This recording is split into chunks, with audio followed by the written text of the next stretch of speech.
A decade after Ghostface first terrorized Woodsboro, Wes Craven returned with a sequel that mixed old-school horror with new-age tech, social media obsession, and a whole new generation of killers. Here are 20 of the weirdest and most surprising facts about Scream 4. Fact 1. Scream 4 turned out to be Wes Craven's last film in the franchise, and tragically, his final completed movie before his passing. Knowing that his health was fragile and that this might be his last chance to speak through Woodsboro, Craven embedded a quiet, powerful Easter egg. Behind Sidney during her final hospital confrontation, there's a small sign on the wall reading, "Don't let them take your story." Craven personally requested this prop be placed in frame. On set, he mentioned it reflected Sidney's journey, but also his own artistic philosophy. Wes spent his entire career fighting studio interference, censorship battles, and budget limitations. This message was his final creative signature, a reminder that storytellers and survivors must reclaim their narrative. Fans didn't catch the Easter egg for years, but once they did, it became one of the most emotional hidden messages in horror history. It's Wes Craven's final whisper from the world of Scream, a message both to filmmakers and to anyone who's ever survived something painful. Fact 2.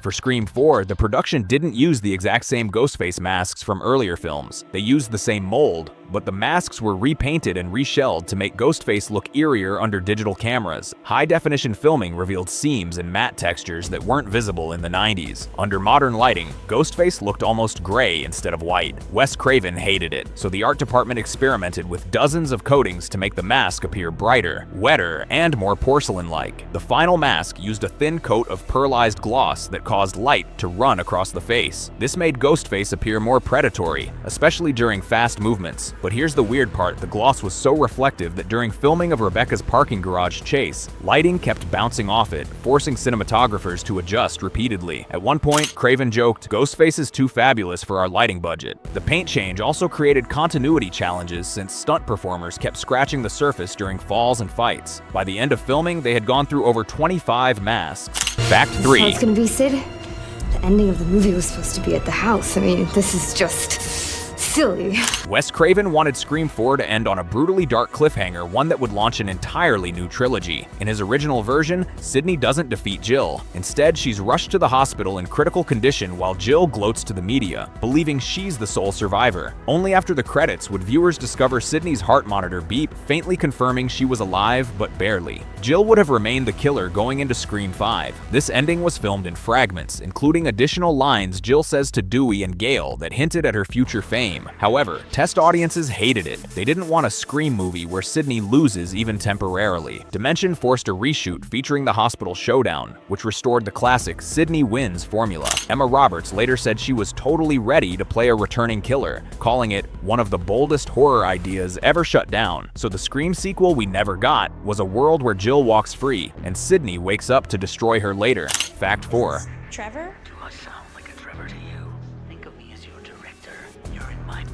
Roger L. Jackson, the iconic voice of Ghostface, has always hidden from the cast to preserve authentic reactions. But for Scream 4, technology added a whole new layer of weirdness. Around 20% of his lines were recorded using an iPad acting as a remote voice link during on-set rehearsals. Because the film incorporated webcams, live streaming, and handheld cameras, the production wanted Ghostface's voice to sound more digital or signal-twisted during certain kills. So Jackson patched in remotely, speaking live into an audio rig connected through an iPad or laptop. Actors described it as creepy because they'd be alone in a room, and suddenly Ghostface would whisper from a glowing screen. Emma Roberts once said the iPad voice moment scared her more than the masked actor because it felt like Ghostface had upgraded. And here's the strangest part, Jackson enjoyed the tech shift so much that he experimented with different microphone distortions at home, emailing Craven alternate versions titled things like Ghostface 2.0, Streaming Killer, and MetaMask. Most weren't used, but the idea that Ghostface could literally stalk people through their devices, that was Scream 4, predicting modern horror years ahead of time. Fact 5. One of the strangest production stories behind Scream 4 is how chaotic the writing process became. Kevin Williamson, the original screenwriter, started strong with a smart, brutal, social media-centric script. But midway through production, Dimension Films stepped in, demanding changes. Williamson clashed with the studio, and the result was a writing tug-of-war. By week 3, pages were being rewritten daily. often overnight. Some scenes were filmed with multiple versions of the same dialogue because nobody knew what would stick. At one point, Aaron Kruger, writer of Scream 3, was secretly brought in to polish sections. Wes Craven later confirmed he sometimes received entirely different scenes from different writers within a single morning. Actors showed up not knowing if they were suspects, victims, or future killers. Neve Campbell said she loved returning to Sidney but hated never knowing what the next day's script would be. The bizarre push and pull created tonal shifts fans still debate today. Part classic Craven, part studio compromise, part Williamson brilliance peeking through. Yet strangely, that chaos gave Scream 4 an unpredictable energy, one that made it feel like a slasher trying to survive the digital age. Fact 6. Who are you? Michael fucking Myers? Unlike most Scream killers who learn their identity early so they can build toward the reveal, Emma Roberts didn't know Jill was the murderer until the movie was almost halfway shot. Because rewrites were happening daily, multiple draft versions existed with different killers. A version where Charlie acted alone, a version where Judy Hicks was the mastermind, and even one where Kirby was secretly involved. Emma Roberts said she filmed her early scenes playing Jill as a slightly jealous cousin, unaware she'd later become a fame-obsessed psychopath. It wasn't until Wes Craven pulled her aside privately that she learned the truth. Craven reportedly told her, "You're the nicest person on set. I think it'll be fun to make you the worst." Roberts loved the twist and fully committed her transformation during the reveal scene as one of the franchise's most shocking moments. Some cast members still didn't know Emma was the killer until they watched the movie at the premiere. Fact 7. The opening of Scream 4 is already meta-on-meta chaos, a movie inside a movie inside a movie, but originally it was almost twice as long and far stranger. Early drafts included 4 layers of fake-out openings, each escalating in absurdity. One version featured 2 girls watching Stab 7, which turned out to be characters inside Stab 8, which then turned out to be 2 new Woodsboro teens watching that. Wes Craven loved the idea, but the studio panicked. Test viewers said it was too confusing and ridiculous, so Craven and writer Kevin Williamson shortened it, but the more extreme scenes were actually filmed, then cut. One removed moment even parodied Saw, with a fake Ghostface forcing teens to play a deadly game involving social media dares. The trimmed opening still stands as the most experimental in the franchise's history. But the original? It was full-on Hall of Mirrors insanity that made the audience question what was real before the movie even began. Fact 8. 4 years of Kirby Reed, Hayden Panettiere, became a massive fan favorite, snarky, horror-obsessed, stylish, and tougher than she looked. But her fate in Scream 4? A total mystery.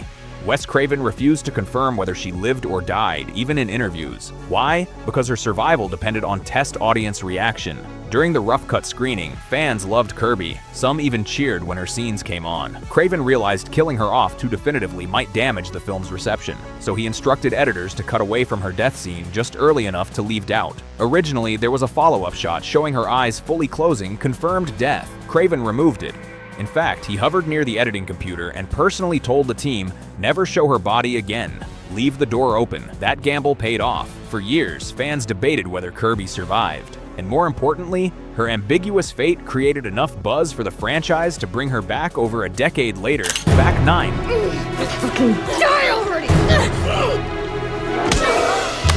The brutal hospital finale where Jill tries to finish off Sidney didn't appear in any early script drafts. It was written and shot in near-complete secrecy after the original ending was scrapped. Because Dimension Films feared leaks, only a tiny group knew the new ending. Craven, Kevin Williamson, Emma Roberts, Neve Campbell, and a handful of department heads. The rest of the cast received fake pages with alternate lines. Even stunt doubles didn't know how the real fight would end until minutes before cameras rolled. To keep secrecy tight, the production labeled the sequence under a fake scene title, Hospital Hallway Pickup Night, and the crew working that day had to sign special confidentiality addendums. The hospital set was shut down to everyone not actively involved. They covered windows, turned off monitors, and used code words over walkie-talkies. Emma Roberts said it felt like they were filming a heist scene about us filming a heist scene. Why the secrecy? Because Scream 2 and Scream 3 suffered notorious leaks, including killer identities. Craven refused to let that happen again. The secrecy paid off. Jill's unhinged final rampage became one of the most shocking moments in the franchise,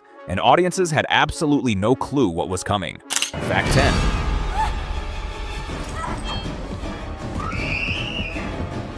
Because Scream 4 features a younger, more agile Ghostface, The stunt performers had to adapt physicality to match the new generation of killers, Jill and Charlie. This meant Ghostface needed to move differently than previous films, faster, lighter, a little clumsily energetic, and unpredictably athletic. Wes Craven didn't want Ghostface to suddenly become a ninja, but he did want subtle improvements, vaulting over furniture, sliding under tables, lunging with more momentum, and scaling small obstacles during chase scenes. So the stunt team trained with parkour coaches for 2 weeks before filming. They practiced rolling falls, rapid direction changes, low-to-the-ground movements, and frantic, improvised scrambles to mimic amateur killers who were fast but sloppy. The effect is subtle but noticeable. Ghostface in Scream 4 barrels through objects, slips but recovers quickly, sprints in short bursts, and dives over small barriers. This matches the killers perfectly. Charlie is film smart but physically awkward. Jill is emotionally unstable and desperate. Their Ghostface is energetic but messy, more frantic than strategic. Craven believed this would subconsciously signal to the audience that the killer was younger. And it worked. Ghostface had never moved quite like this before or since. Fact 11. Movie. What movie? Shaun of the Dead. How did you know that? Scream 4 teased the idea of a killer who films everything, but in the original script, this wasn't just a detail. It was the entire point of the movie. Kevin Williamson envisioned a slasher created by the YouTube generation, a killer who live streams murders, edits footage into fan-made stab compilations, and uses social media followers as an alibi. Ghostface wasn't supposed to hide, he was supposed to broadcast. There were scenes written where police discover a website counting views of each kill. Another involved Ghostface taunting Sidney by uploading her location in real time. Dewey was meant to give a press conference where he angrily calls the killer a ratings-obsessed psychopath. But here's the twist. The studio worried the plot would feel too internet gimmicky. Yes, they thought livestream murderers were too unrealistic. In 2011, today, Williamson's idea looks promising. Craven kept pieces of it, Robbie filming everything, Charlie's obsession with cinema, Jill's motive being fame, but the full internet serial killer angle was toned down. If the original version had been kept, Scream 4 might have become the first big tech-era horror classic. Fact 12. Cinema Club thanks you for coming out for our 3rd annual Stabathon. Safety numbers, my friend. The Stabathon, the chaotic outdoor screening where Ghostface strikes, was shot in the middle of the night in rural Michigan. But the production didn't anticipate one thing. Locals kept calling the police. The problem? They were blasting fake screams, horror music, and stabbing sounds through giant speakers in an actual quiet suburb. Residents miles away thought real crimes were happening in the woods. Police showed up 4 separate times during filming, shining flashlights into the crowd of extras who were all wearing cloaks and Ghostface masks. Wes Craven eventually had to personally speak to local authorities and assure them everything was safe. One officer reportedly said, "You know how weird it is to be surrounded by 200 people wearing the same mask at 2 a.m.? To keep filming, the production team lowered speaker volume and added soundproof barriers behind the screen. Even then, the cast said the environment was genuinely creepy. Cold wind, fog machines, and hundreds of masked silent people sitting in a field. Rory Culkin later joked that it was the most fun I've ever had being scared for real while being fake scared. Fact 13. One of the most unexpected emotional angles in Scream 4 is that Dewey and Gale, once the heart of the franchise, are now struggling in their marriage. Fans assumed this was added for character development, but it was actually the result of real-life logistics. Courtney Cox and David Arquette were going through a separation during filming. They were still close, supportive, and eager to work together, but the production had to schedule their scenes so they weren't constantly on set at the same time, especially during emotionally heavy days. Rather than hide this, Wes Craven decided to incorporate the distance into the story. He believed the couple's natural strain could serve the film's themes: nostalgia fading, Woodsboro changing, and relationships evolving under pressure. So Gale became the restless, sidelined writer desperate for relevance, while Dewey became the worn-down sheriff trying to hold a dying town together. Their dynamic wasn't meant to be sad, it was meant to feel real, raw, and reflective of time passing. Interestingly, both actors said filming the storyline helped them process emotions constructively. Arquette later revealed that playing a loving but overwhelmed Dewey brought him a weird sense of closure and healing. Fact 14. Robbie's kill, where Ghostface murders him while he's streaming live, wasn't just social commentary. It was inspired by disturbing real-life incidents from early livestream platforms like Blog TV and Stick'em, where users accidentally broadcast dangerous situations without realizing others were watching. Kevin Williamson wanted to explore the idea of broadcasted vulnerability. What happens when a generation documents everything, even the moments that should remain private or life-threatening? Robbie's death was designed to be the moment that symbolized the intersection of horror and online exhibitionism. Early versions were even darker. Ghostface hacked Robbie's stream, overlaying taunts and countdown timers. Another draft had hundreds of viewers watching in confusion, thinking the attack was staged. Wes Craven toned it down for pacing, but kept the sequence's unsettling realism. Eric Knudsen, Robbie, said he studied awkward college vloggers to nail the vibe of someone craving attention while trying to hide insecurity. Fans often talk about Jill's reveal, Kirby's survival, or the hospital fight, but Robbie's livestream kill was Craven's eerie warning. Online culture will eventually merge with horror. Fact 15. Sorry about that. Just making my rounds. Deputy Judy Hicks, Marley Shelton, quickly became one of the film's most suspicious characters, too cheerful, too watchful, and weirdly attached to Dewey. But that wasn't a coincidence. She was written as two characters at once, a harmless red herring and a potential Ghostface in an alternate draft. Kevin Williamson loved characters who straddled the line between creepy and comedic, and Judy was his opportunity to play with audience paranoia. So the script gave her weirdly intense eye contact, cryptic hallway conversations, mysterious baking, and backstory gaps. In Williamson's abandoned version, Judy was the third killer, a twist that would have shocked fans expecting a teen murderer. Her motive was professional jealousy, believing Gale and Sidney corrupted Woodsboro, creating endless violence. When rewrites hit, the killer plotline was dropped, but the red herring behavior stayed. Marley Shelton intentionally played Judy with unsettling earnestness, leaning into a Stepford-like sweetness that felt either wholesome or deeply wrong. Many fans still theorize Judy was supposed to be a killer, and Craven simply kept her alive for future installments. Fact 16.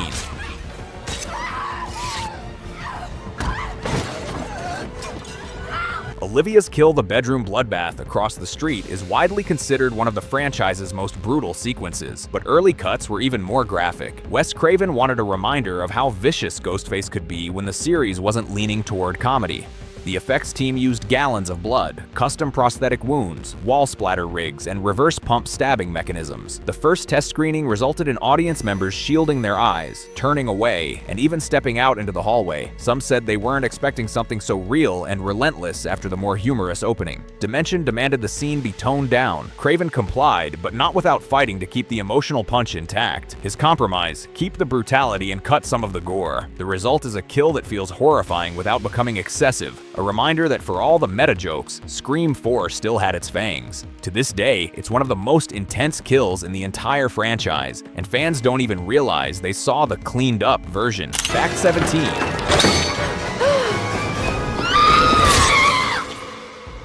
Rebecca Walters, played by Alison Brie, gets one of the most vicious deaths in the movie, stabbed in a parking garage and thrown off a roof. But believe it or not, the original version was way more graphic. Early drafts described Rebecca's kill as a symbolic punishment for Hollywood exploitation, which was Williamson's jab at toxic PR culture. In the unshot version, Rebecca survives the initial stabbing and crawls across the garage floor, desperately trying to reach her car. Ghostface stalks her slowly, taunting her over Bluetooth as she tries to call for help. In a storyboarded but unfilmed moment, she attempts to unlock her car using her key fob, causing the lights to flash, revealing Ghostface suddenly behind her. Her fall off the parking garage was also supposed to be shown from her POV, with her hearing her voicemail greeting as she plummeted.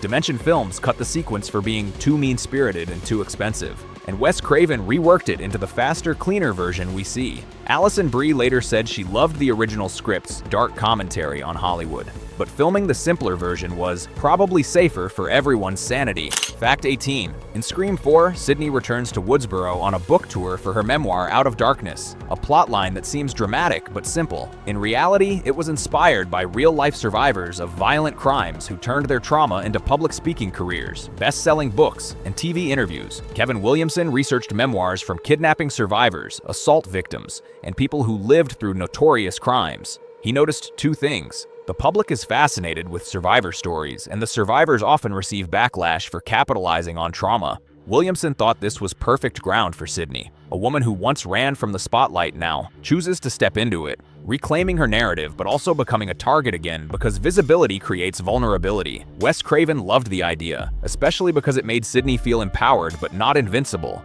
It also lets him show how society sells trauma. Talk shows, book signings, and online discourse all consume her story like entertainment. Neve Campbell took this extremely seriously. She spoke with real trauma survivors to understand how publicity can re-traumatize or heal, and she incorporated their emotional rhythms into her performance. Fact 19. Kate Roberts. Jill's mother originally had a very different death scene. Early versions featured Ghostface stabbing her through a door window, similar to other Scream kills. But every time the production tested the scene, audiences reacted with surprise, not shock. It wasn't impactful enough. Wes Craven believed Kate's death needed emotional weight because she represented the parent generation caught between old Woodsboro and the new digital age. So her death was rewritten repeatedly to escalate tension. Version 1, Ghostface slashed her through a bathroom shower curtain.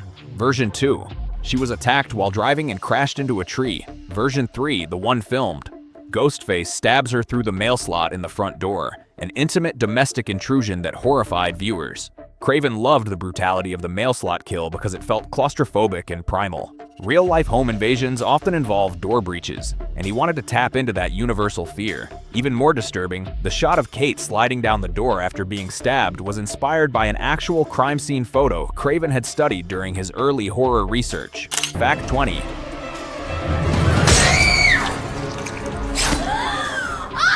Jill's self-inflicted stabbing spree, throwing herself into walls, smashing her body into tables, ripping hair out, and slamming her face into a picture frame is one of the most iconic scenes in the entire franchise.